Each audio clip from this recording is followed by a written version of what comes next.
What's going on, everybody? Good morning, good evening, or wherever you are, and whatever time it is. And welcome back to yet another video with you, man.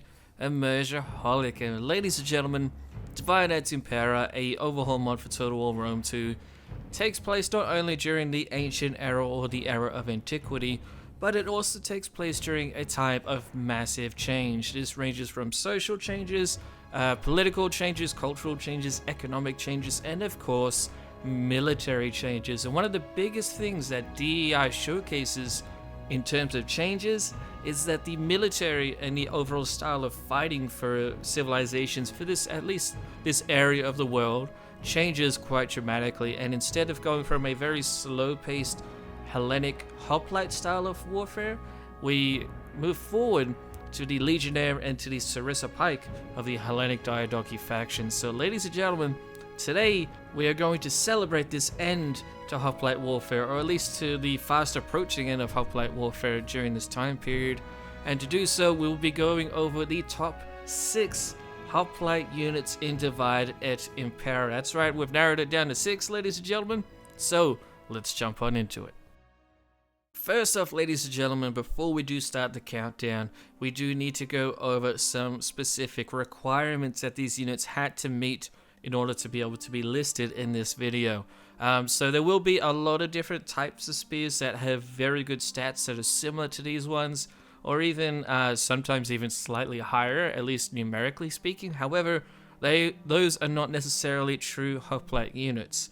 So first off, we obviously have to understand the definition of a hoplite, or at least the expectation of what a hoplite usually was. And of course, if you would like to skip this section, feel free to do so. Timestamps will be down below. But anyway, basically, hoplites are supposed to form a solid battle line in which to engage other enemy hoplites or any other soldiers frontally. They're not necessarily a flanking unit. They're not a lightly armored, fast-moving unit. They can be lightly armored, but their massive shield usually slows them down, denying them being placed in such roles like along the flanks of armies. Although there is, of course, exceptions to this in real life and of course in DEI, but generally speaking, when we think of hoplites, we think of strong battle lines that armies presented to each other to try and literally push the enemy aside. So taking this overall definition and trying to compile it in a way that makes sense for a top 6 video, we are going to examine the following statistics. First off, we're going to examine the melee attack and the melee defense of all units. Melee attack is basically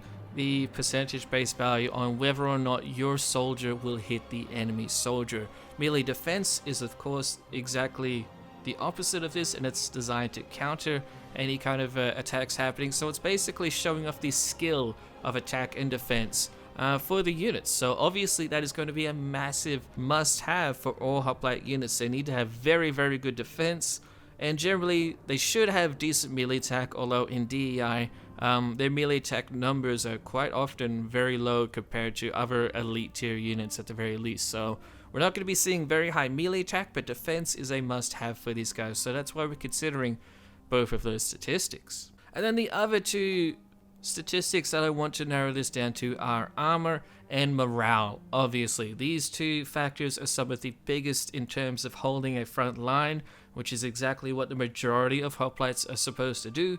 They're supposed to present a solid front line to the enemy, so they need to be able to actually survive. So armor comes into play massively in terms of protecting these men, the individual men in each hoplite unit.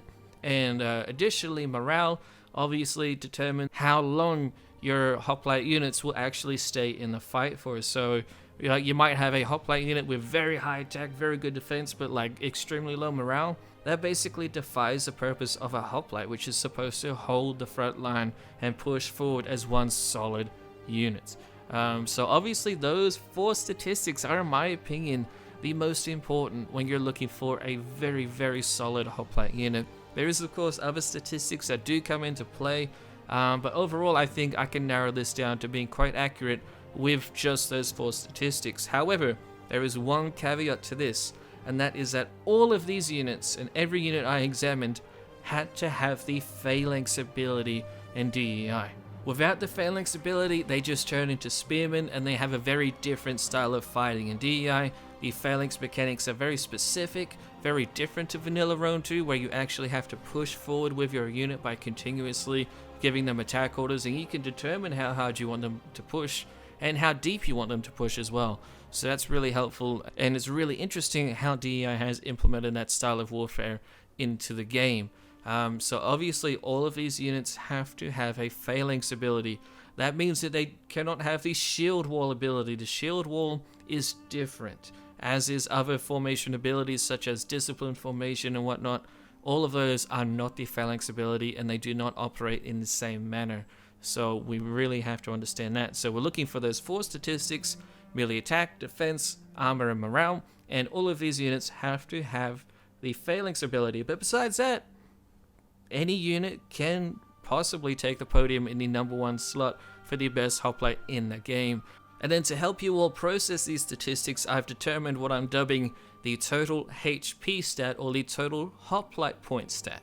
And so that's how I've basically ranked all of these different hoplite units. I've put them all side by side, counted up all of their statistics to see who has the highest ranking, and that ranking is what I'm dubbing as the total hoplite point. I think you guys will be really interested to see just how well and how badly some of these units do, although the #1 spot is going to be very hard to argue against because it is just so damn good. But anyway, ladies and gentlemen, let's get on with the countdown and start with our #6 hoplite in Divided Impera. And the 6th best hoplite in DEI, of course, belongs to the Seleucids. The Seleucid Shield Bearer unit specifically. This unit obviously has the phalanx ability, but it's coming in with a melee attack of just 9. Unfortunately, all of these hoplite units actually have a melee attack of 9, which is pretty low in DEI. A melee defense of 19, which is incredible. An armor of 41, so they have very good health and staying power. And then they also have a decent, overall very good morale of 52, but it's decent in terms of this list. And the Seleucid Shield Bearers have a total hoplite point of 121. So it basically is either equal or up from here. So let's move on to #5. Alrighty, ladies and gentlemen, at #5 we go over to mainland Greece and we check out Athens. And here we have the Athenian elite hoplites. These guys have a melee attack of 9, a melee defense of 19, an armor of 41, and a morale of 52. So they have a total hoplite point of 121. So they're technically tied for 5th and 6th place with the Seleucids. So for numbers 5 and 6, we can't really look too much into it. There isn't really too many other differences between the two units, except that the Athenians are actually referred to as hoplites, whereas the Seleucid shield bearers are just called these shield bearers and not called hoplites. But either way, our #5 and #6 have the exact same statistics. However, that is it for the rest of the list. There are no other units that have these same statistics, so that's why I kind of just wanted to go over them very quickly. But now, let's move on to something a little bit more juicy at #4. Alright, ladies and gentlemen, this is going to be a very interesting pick. I'm going to be interested to see what you all think of this. And what I mean by that is that I doubt a lot of you expected this unit to be at #4, but here it is. We have the Spartan 4X hoplites. This is the highest tier of hoplites that the Spartans get access to besides their generals unit. So for the Spartan 4X hoplites, so they have a melee attack of 9, a defensive 19, an armor of 38, which is actually lower than the elite hoplites of Athens and the shield bearers of the Seleucids. However, they have a very big morale buff all the way up to 56, getting their total hoplite points up to 122 in total. So they're literally just 1 point ahead of the other two units we discussed. Their armor is slightly lower, but they don't care if their morale is lower because they have much higher morale at 56. That 4 points of difference is substantial enough, in my opinion, to put them above the Athenian elite hoplites and the Seleucid shield bearers. The Spartan Thorax hoplites are amazing. They have the phalanx ability, of course. They look amazing, as do pretty much all of these Spartan units. And when you finally can get enough population to amass an army of Spartan Thorax hoplites, it is a very badass feeling, giving you some very serious 300 vibes. So anyway, ladies and gentlemen, that's it for #4. Let's move on to our top 3 hoplites now. Okay, ladies and gentlemen, #3, we have the Carthaginian Sacred Band in the late version, not the early version. The late version has a melee attack of 9, but it has a whopping melee defense of 22, which is disgusting, and it's actually the highest melee defense on this entire list. It then has an armor of 38, which is actually back towards these Spartan Thorax Hoplites, and the morale is at 56. So the main reason that they're so high in the list is that they have that melee defense at 22. Otherwise, they'd be almost the exact same as the Spartan Thorax Hoplites. So far, all of these units that we've listed do have 200 men per unit, but that will be changing as we move on to number 2. But overall, the Carthaginian Sacred Band has a total hoplite point of 125. So that is also a big reason why they're just a little bit ahead of these Spartan Thorax Hoplites. You'll notice that throughout this entire list, there isn't a lot of difference between all of these units, but there's enough, in my opinion, to put them in an actual order or a countdown list. So anyway, let's move on to number 2.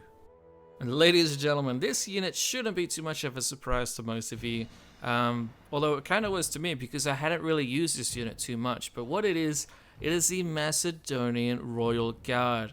The Macedonian Royal Guard has a melee attack of 9, defense of 19, and armor of 41, but a morale of 56, giving it a total hoplite point of 125. Now, I know I did say that we don't have any other units tying, but the reason that I place these guys ahead of the Carthaginian Sacred Band is that they have extra armor at 41 compared to 38, and to be honest, I would rather have that extra armor on a unit than a couple of melee defense points, because melee attack and defense can go up very easily based on experience, whereas armor, you have to go and find the resources that actually help them or get buffs to your generals and your armies. So armor is a little bit harder to upgrade in my opinion, whereas melee attack and defense upgrades automatically just as they're gaining XP.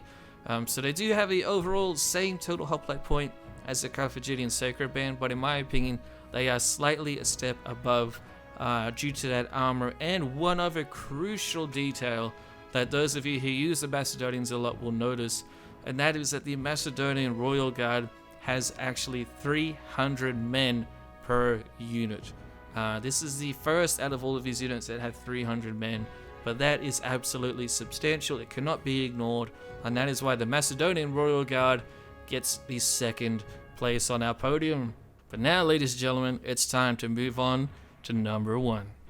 Alrighty, ladies and gentlemen, the number 1 hoplite unit in all of DEI for Total War Rome 2 is, of course, this should be no surprise to those of you who play DI regularly and to those of you who play Sparta regularly, the Royal Spartan Bodyguard. A round of applause for the Royal Spartans.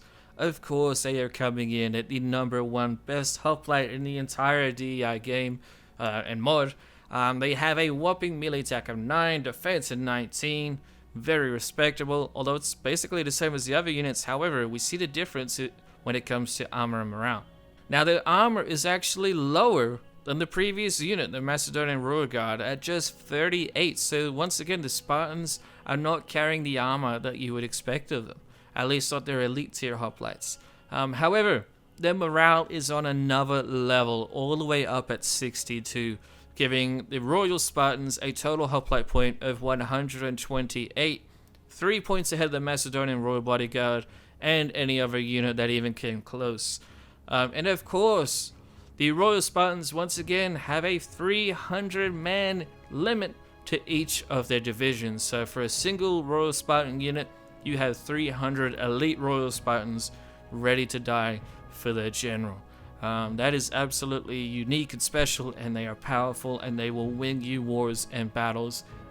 I've seen it in my campaigns, I've seen it in online battles. These guys are the best of the best when it comes to hoplite warfare. They really are, at least in Divided Impera. And once again, of course, the Spartans look absolutely badass. This has to be at least a top 5 or so contender for one of the best looking units in DEI. That should be a top 10 video soon. Maybe we could do that, huh? Maybe do a top 10 best looking units in DEI. I'd love to hear your thoughts about that. But anyway, the Royal Spartans, they just take the cake. They're extremely disciplined. They have fantastic stats overall. Their only issue really is that their armor is only at 38 when compared to the other hoplites. But that base morale of 62 and it goes up from there, that's just next level impressive. Of course, the Royal Spartans are just a General's Bodyguard unit, but this was also including General's Bodyguard units. For example, the Macedonian Royal Guard is also a General's Bodyguard unit. So do keep that in mind, as is the Athenian Elite Hoplites and others. But anyway, ladies and gentlemen, that's it for our top 6 Hoplites video in DEI. I would of course love to know your feedback on the subject. It's possible I might have missed a Hoplite or two. There are over 2,000 units in Divide into Para compared to the vanilla Rome 2 game, so there's always a possibility I've missed something, so please do let me know, and I'll be sure to pin it in a comment down below. But anyway, ladies and gentlemen, a round of applause to Sparta. Thank you all so much for watching. I hope you guys enjoyed, and I shall see you in the next one.